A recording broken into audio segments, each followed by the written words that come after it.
Okay, and I'm live. It's a rather grey Sunday afternoon, and this morning I did a fantastic meeting with some friends of mine over in Ealing.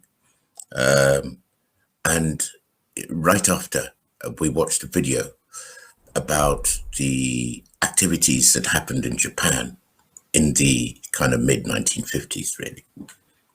But it got me thinking about the times we're living in today.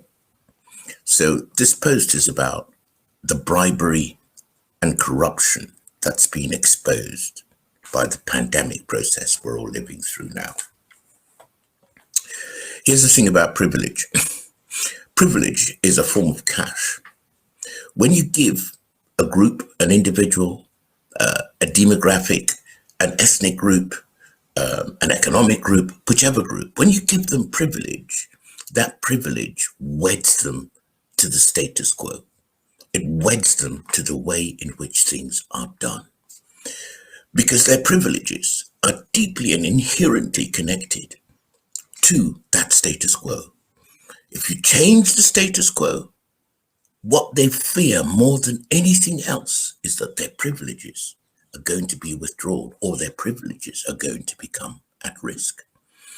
So, however unjust that status quo is, those who've been given privilege under it will want it to stay, no matter what the cost.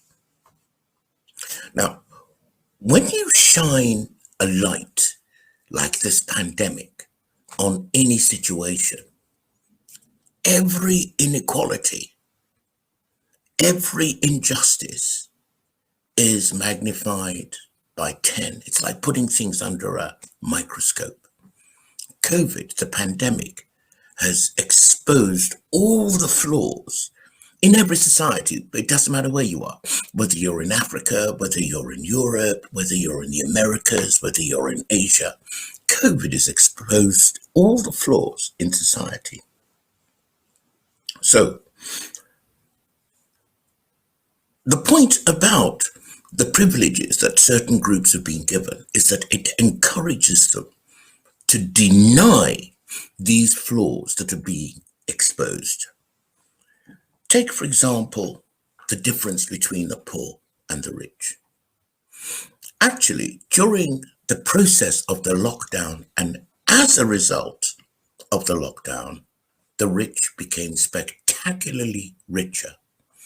Those people in professional employment within all our economies, certainly here in the United Kingdom, they were furloughed.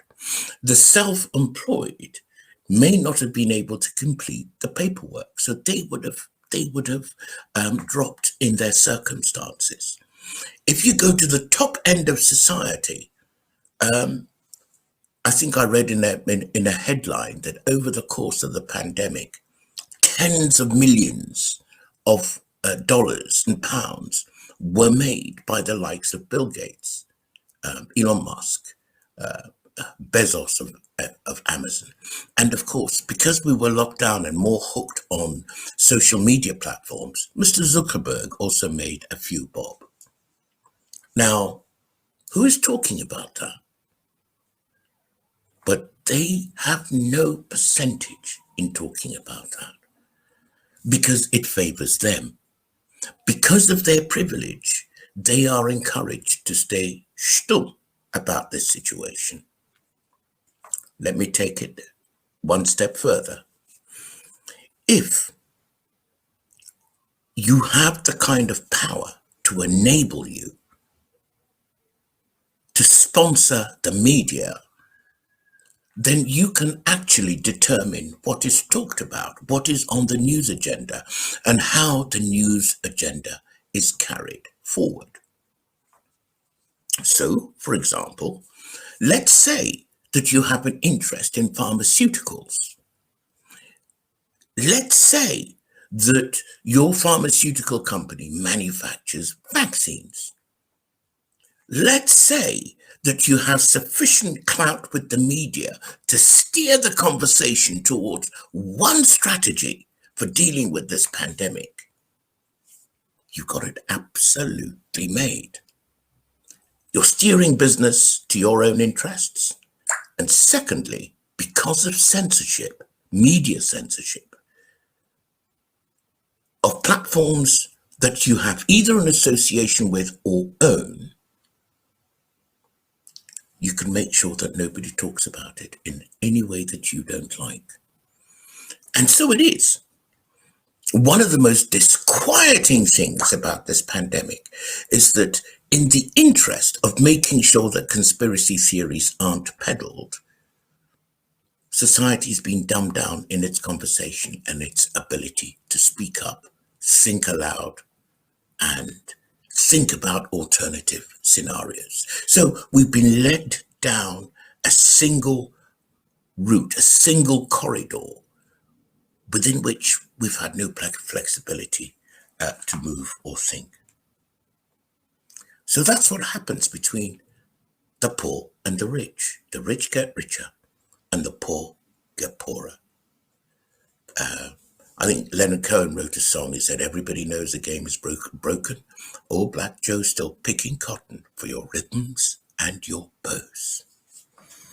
Let's talk about something else, another kind of privilege. Race.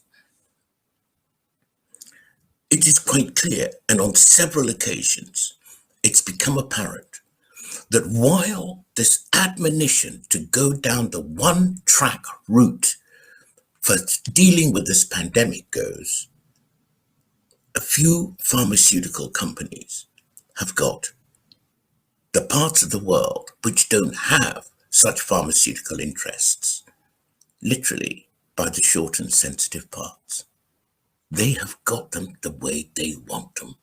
And as world policy is being made about travel and the safety of other people and so on and so forth, places like Africa are now totally on the receiving end of policy made by people from a completely different other part of the world, even though pandemic figures in Africa are way lower than they are in those parts of the world. In fact, I would say Africa is more at risk from Europe, the Far East, and the Americas than Africa is a risk to those places. And yet, more and more pressure is being placed on Africa to comply with rules made in the interests of people of different parts of the world and for their profit. Right. If you talk about racism, the differential impacts of COVID, particularly in the West, because it doesn't matter in Africa, because in Africa, most people look like me. But here in the West, there's been a huge correlation between adverse impacts on people of African origin, or at least people of non-European origin, even though lots of people of African origin were born actually here in the United Kingdom or indeed in Europe. So you can see a clear dividing line that's going on. And during all of this, take it from me, I'm a person of African origin. The pressure not to tell you what I feel, the pressure not to express myself as I find my experience is enormous. And for what reason? Simple reason, so that the majority population can feel comfortable with itself. And the majority population doesn't want to know what I'm wanting to say because it threatens its position of privilege. If you start addressing the issues that I want addressed, it might affect the privileges typically accorded to people of the majority population. Indeed, how to deal with this problem in and of itself is a huge worry for European authorities. So that, for example, here in the United Kingdom, Boris Johnson's tack was to say that, oh, actually, institutionalized racism doesn't exist, and that it's more a question of culture and religion and background and so on and so forth. In Dr. Sewell's totally pilloried race equality report, which he put out earlier this year, which everybody met with total and utter derision. So denial is part of the official response of maintaining privilege. Finally, the point is this. If the status quo is maintained by keeping the whip hand on what we may and may not talk about, i.e. censorship, everybody knows that we're walking down the street and playing games of let's pretend with each other. Now, is that sustainable? That's the question I'm asking. Do you really believe that this game of let's pretend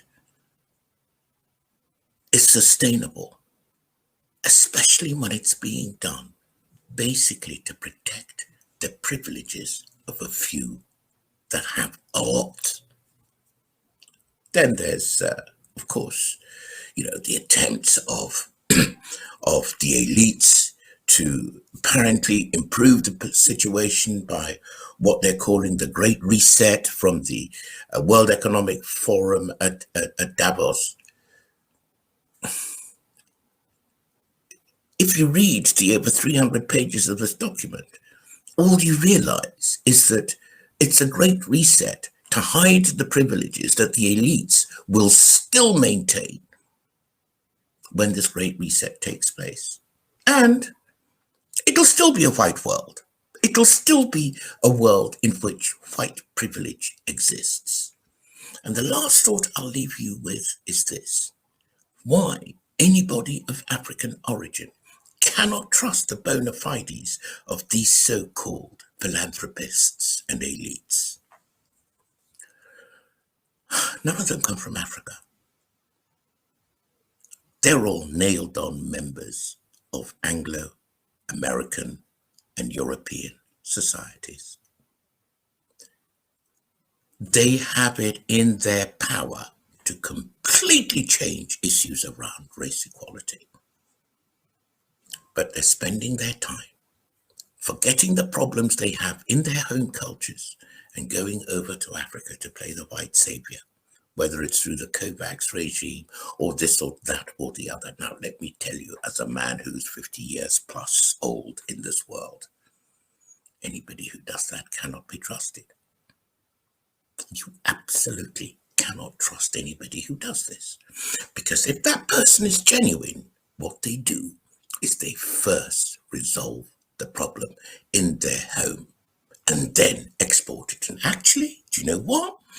If our fellows, our brothers, our cousins, our sisters in America, in Brazil, are given an equal crack of the whip, by osmosis, the transfer to Africa of power, economic power, would be enormous. And I have to ask myself, are they really interested in doing that? Are they really, really interested in doing that? Because the evidence shows not so. And by the way, I don't think that putting up Tedros as head of the WHO or Ngozi Weala as head of the WTO or a couple of PAO ministers here in the UK government, these are all performative measures. They make not a thread of difference to what's going to happen to you when you are in your next Zoom meeting with your colleagues at work, or when you're walking down the street, masked or unmasked, whatever your preference is, in the interactions that you have with people. Yeah. So that's it. I think that what this pandemic has done is that it's exposed the corruption which is maintained by the bribery through privilege of certain groups. And more important, than anything else. It is completely unsustainable. Nobody ever in my living life managed to keep a cork underwater without constantly putting pressure down on it. And you can only keep up that pressure for so long. Just a thought.